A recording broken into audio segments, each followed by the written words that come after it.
ఆ ముఖంలో కూడా సంతోషంగా అనిపిస్తుంది. అమ్మ ఎట్లా అనిపిస్తున్నారు? ముఖ్యమంత్రి రేవంత్ రెడ్డి కూడా ట్వీట్ చేశాడు. నిన్ననేమో మీరంతా బాధలో ఉన్నారు, ఏడుస్తూ మాట్లాడారు. ప్రస్తుతం అయితే మీరు చిరునవ్వు ఉంది, ఏమంటారు మరి? చాలా అంటే చాలా సంతోషంగా ఉంది, అది మాటల్లో చెప్పలేను, అంత అంత సంతోషంగా ఉంది.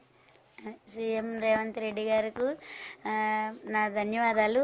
నాకు ఇక ఆయన రాముల వారితో సమానం, ఆయన నాకు రాముడే, ఇంకా మా దేవుడు మా ఇంటికి.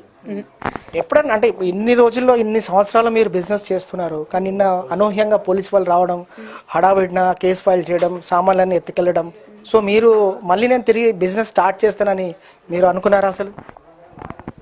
అంటే అట్లా కొంచెం నిన్న అంటే మీ వల్ల అందరూ కంప్లైంట్ ఇచ్చారు, మీ వల్ల ఇట్లా ఇదవుతుంది అని చెప్పి పోలీసు వాళ్ళు చెప్పడం జరిగింది. కంప్లైంట్ అంటే ఏం చేశానని కంప్లైంట్ ఇస్తారు సార్, ఫుడ్ అమ్ముకోవడం తప్పేం కాదు కదా. ఇప్పుడు నేనైతే పబ్లిక్ని పిలవలేదు కదా,